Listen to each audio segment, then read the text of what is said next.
I'm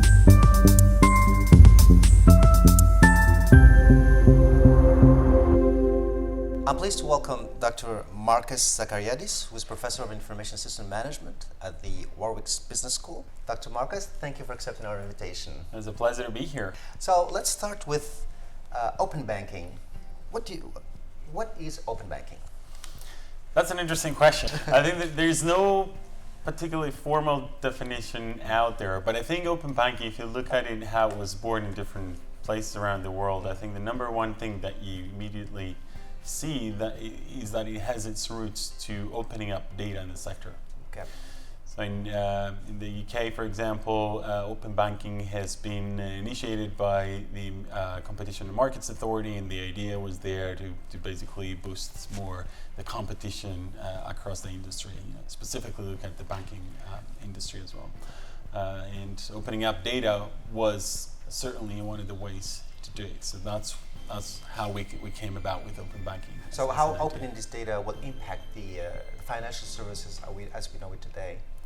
Yeah, so the idea is that opening up data will give more opportunity to new entrants.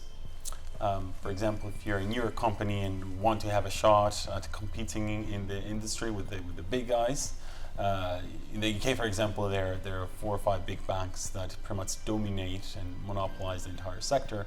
If you're a smaller company and want to have a chance to enter the market, you need to have some way to have access to customer data in order to be able to bid your own products and encourage them to switch to your own platform. So you spoke about a new entrant, the startups. I believe you were referring to new entrants like startups. What their role in this new ecosystem? I mean, there are 2 ways to see it. I think, particularly in the UK, we have seen the emergence of a lot of the challenger banks, what we call challenger banks. If you call the big banks, incumbent banks that monopolize the sector, you have the challenger banks, which are basically predominantly digital banks. What are the old banks? The old banks rely on a more kind of integrated business model, and they have a lot of them have very big branch networks. So the margins are different. But a digital bank takes advantage of newer technologies to build more agile, perhaps, ways of developing innovation, but also give digital experiences to the customers, like digital value propositions to their customer base. So these guys compete directly with the bigger banks.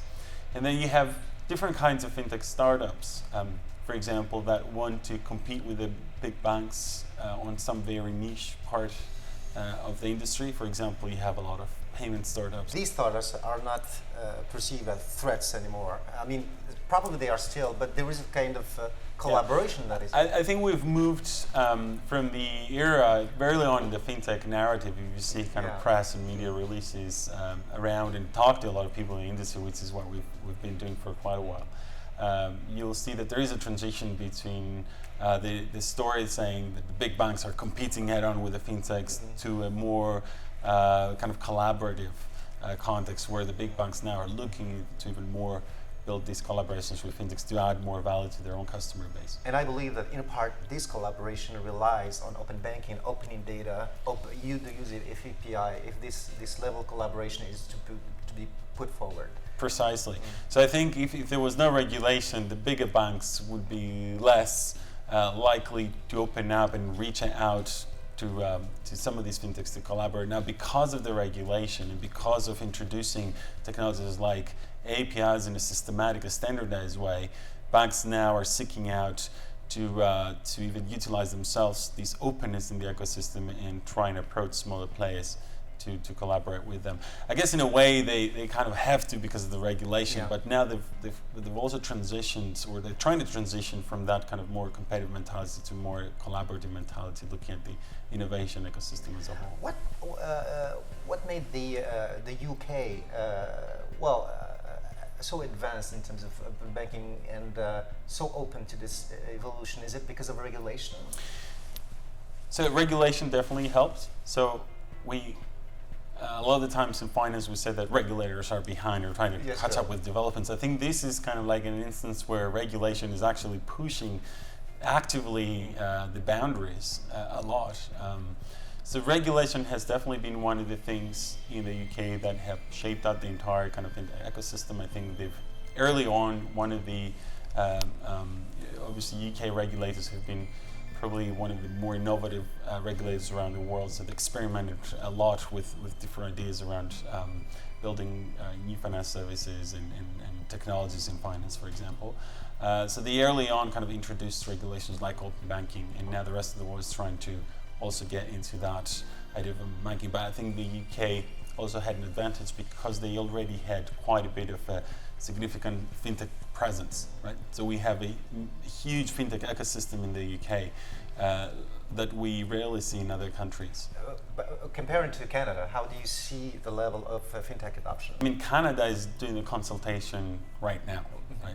So they are a few years later. They come a few years later into this kind of like adopting open banking regulations. The UK has been doing that and thinking about open banking for quite a while now, since around 2013 or even before that. In Canada? Canada was very recent. It was announced that there will be a consultation just last year in September, October 2018. So this is something that we now see regulators here looking into as a possibility, but there's no definite answer. That's why they're doing the consultation. So you are advocating the concept of banks as platform, or what you call platformification. Yes, what do you mean by that? Platformification of bank. Well, this is interesting. I mean, as academics, we're also trying to understand what will the impact of technology and regulation in finance will be for the banks. And one of the standard questions you're looking at there basically is how this will, potential regulation like open banking will transform the way banks are making money, right? So we have these transition in a lot of different industries, from more integrated and product-oriented firms, for example, to more kind of open firms that leverage platforms and ecosystems to create value for their customers and make the money by brokering these relationships between external providers and the customers, right? So we have a lot of examples like Uber, Airbnb, etc. We've been contemplating, of course, the industry as well, that one of the business models that will resonate with this kind of the new openness that has been introduced in the finance sector with open banking might be the idea of a platform business model. So what this does is basically allows the bank to act as a platform, as a broker, as an intermediary, which is already is for money, but allows it to become an intermediary of value as well, right? That will bring the value that is being developed outside of the bank and from fintechs to the customers, and somehow incorporate that into its own kind of core value proposition that they have for the customers. Can you give us an example of a use case, or just an example? What are the implications for the end customer? Yep. How this change will impact him? What are an example of using this kind of platforms? So we use examples from other platform companies, like you can even think about the iPhone, right? iPhone as not as a product but as a platform. What it does basically is bridge all these application developers with customers, and now as a customer you don't just have the possibility or the ability to use Apple products on the iPhone, but also external applications, and there are lots of them. There are about 2 million external applications. So you can envision something similar to happen in the banking sector. So maybe customers in the future will want to consume services and products by fintechs that sit outside the bank, but will still want them to be somehow integrated with their bank account and the services that they enjoy from their own bank. So the bank moving from basically providing everything themselves to the customer to moving to a model where they will be providing external services to the customer is what really kind of the platform-based business model captures. Dr. Markos, thank you for having accepted our invitation. It's a pleasure to be here. Thanks for having me. Thank you.